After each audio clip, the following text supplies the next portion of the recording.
I caught my girlfriend cheating with my close friend.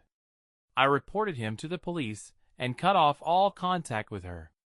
My wife Rachel and I grew up in a fairly large town of about 30,000 people.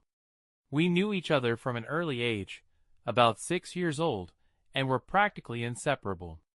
At 16, we started dating, and at 18, we moved for work to a city just a few hours' drive from our hometown.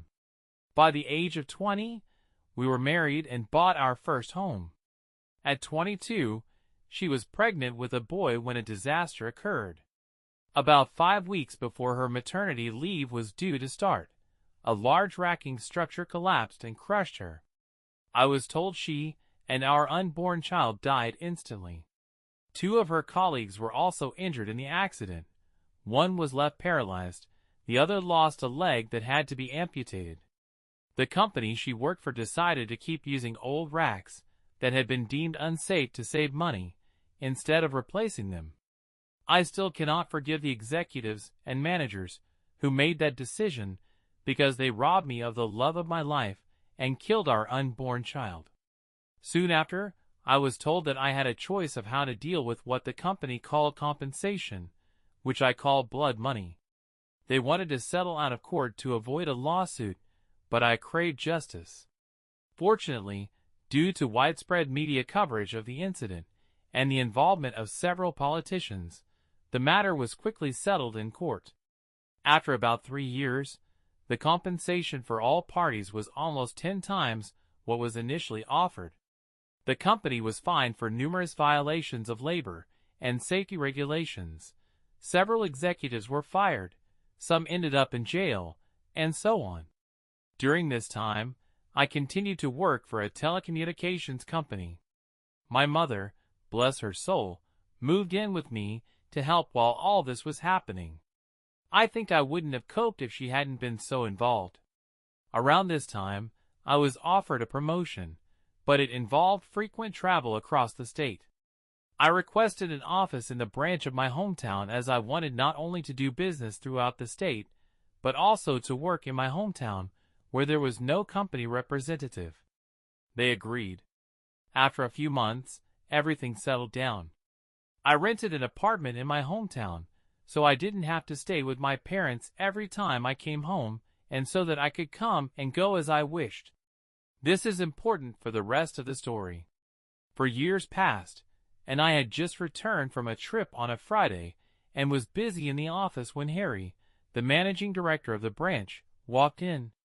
We grew up together, but went to different schools and became close friends after my return. He asked how I was doing and then invited me to a party at his house that evening. It was a sudden invitation, but I agreed because I felt I needed a drink with friends. That's where Harry introduced me to Catherine. She was a new employee at the branch where my hometown office was located and was just getting acquainted with the team. It was a new city for her, but we immediately hit it off.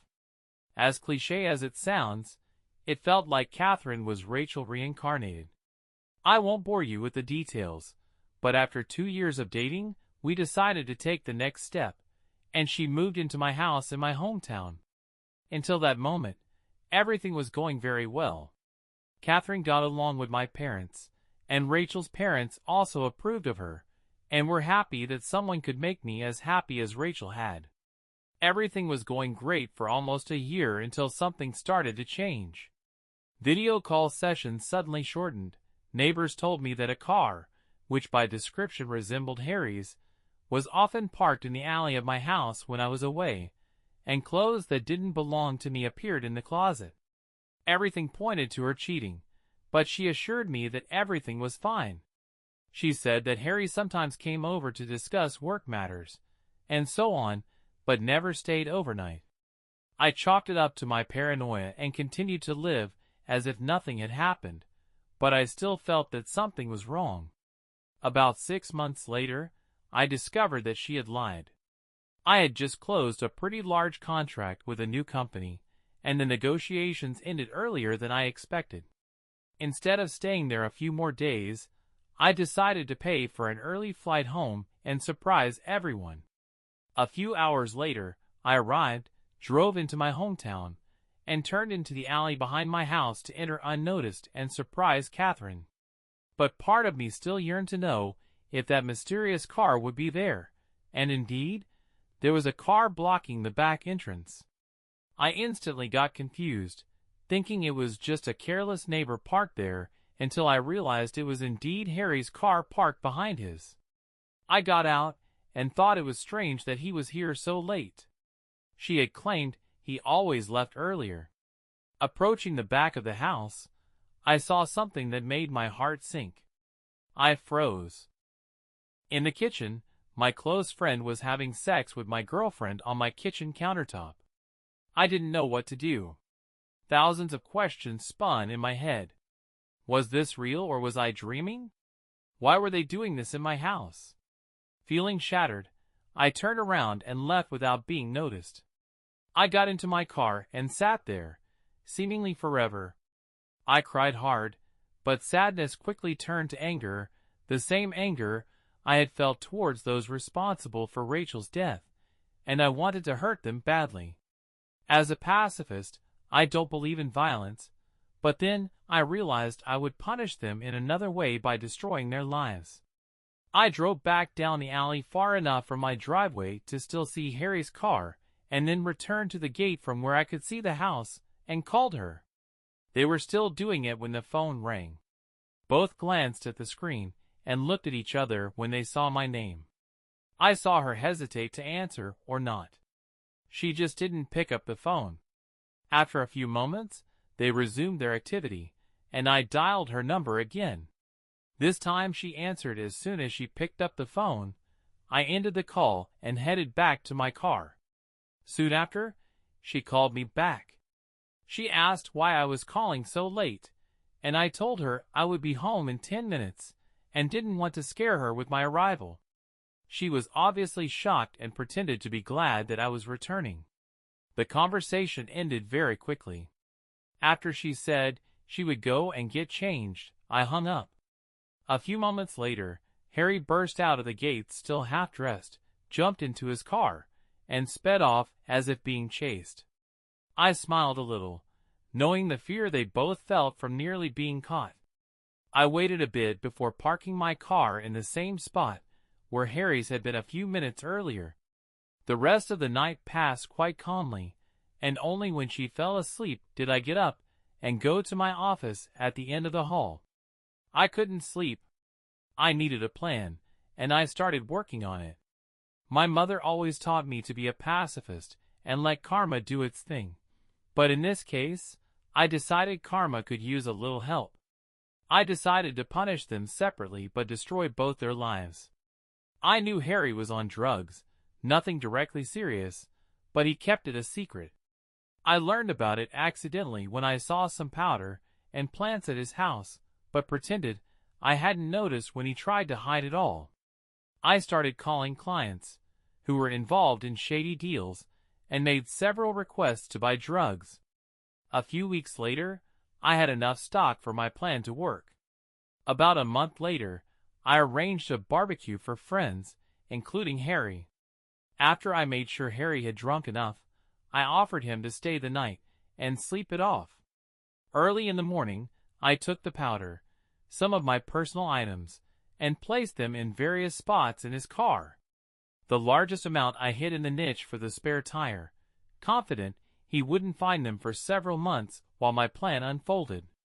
I locked the car and went to sleep. I also planted a little more powder and personal items in his house when I drove him there since he was too drunk to drive himself. A few days later, I staged a robbery by breaking the rear window on the door to my kitchen and leaving the door open before heading to the airport.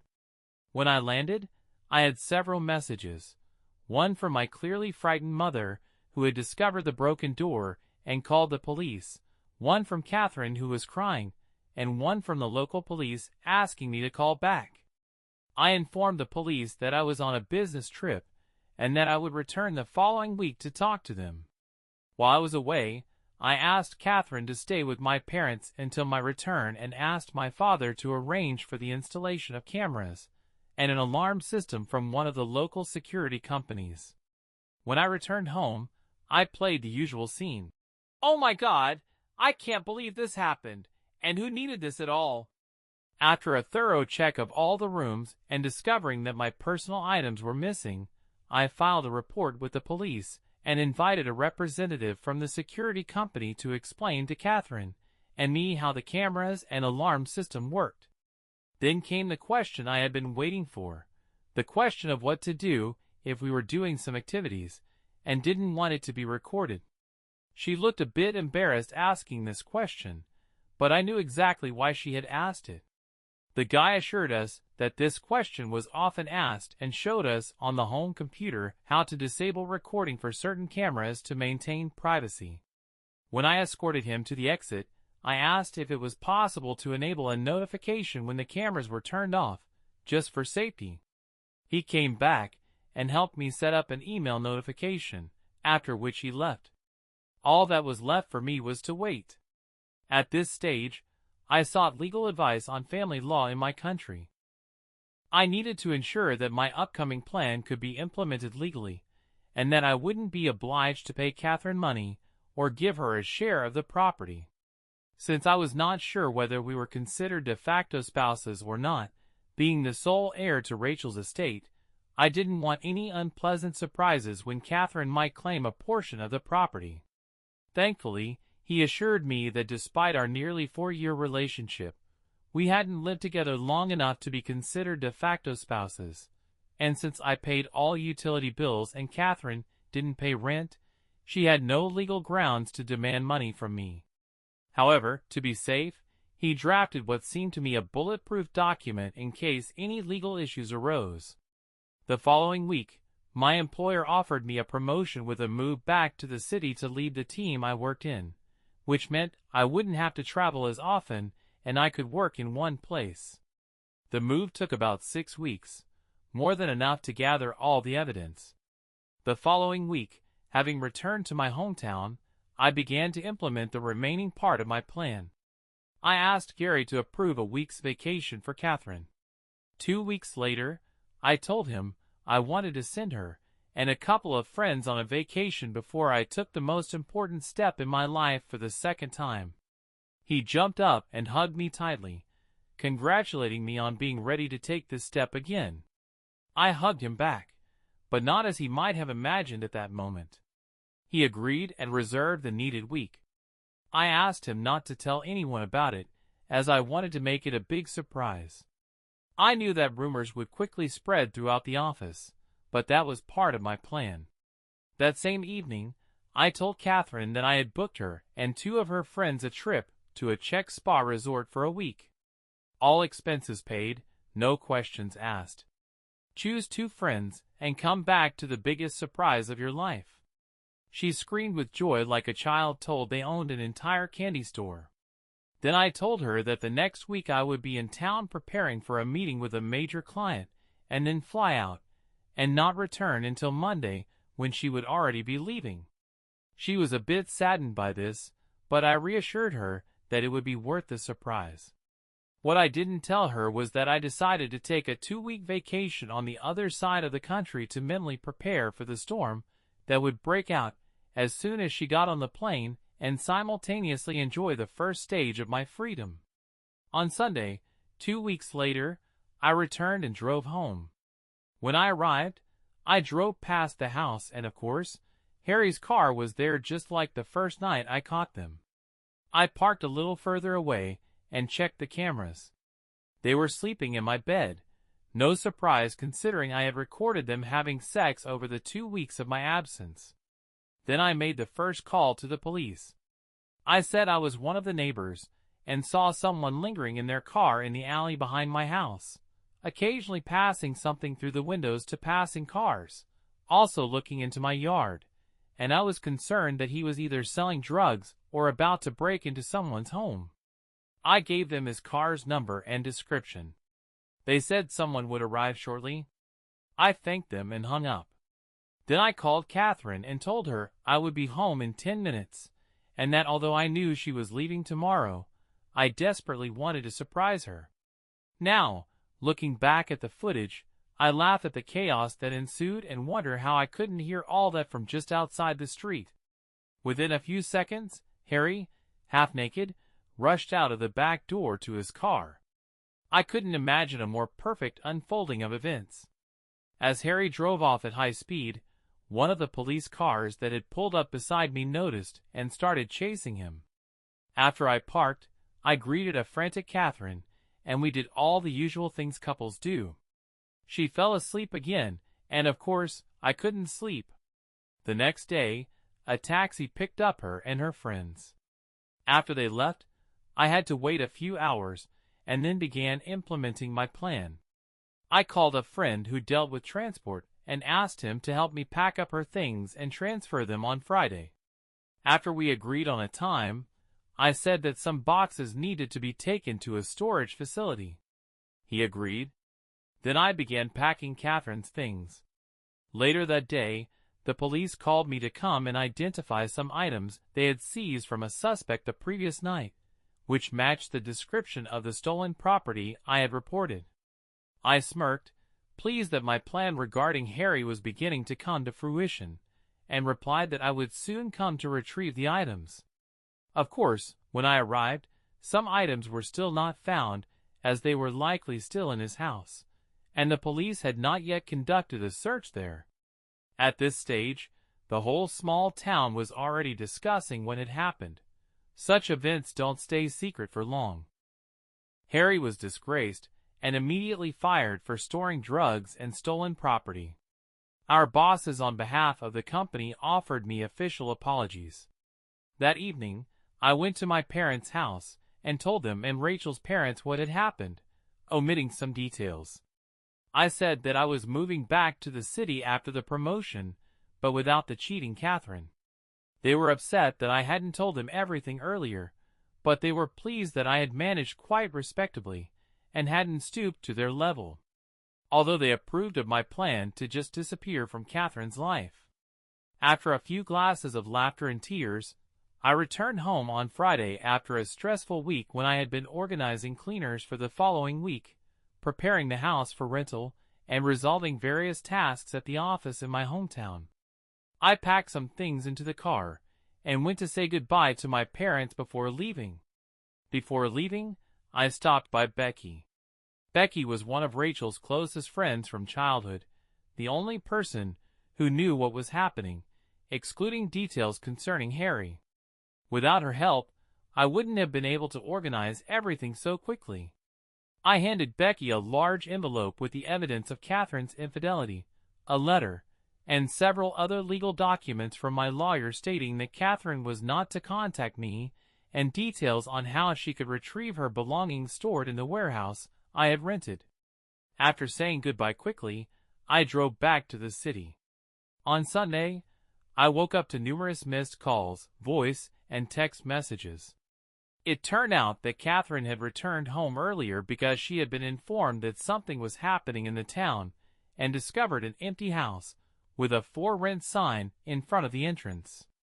In a panic, she drove to my parents, who shut the door in front of her, causing her to call everyone until she somehow contacted Becky and found out that she had a package. As I was told, she did not take it very well, which was quite expected.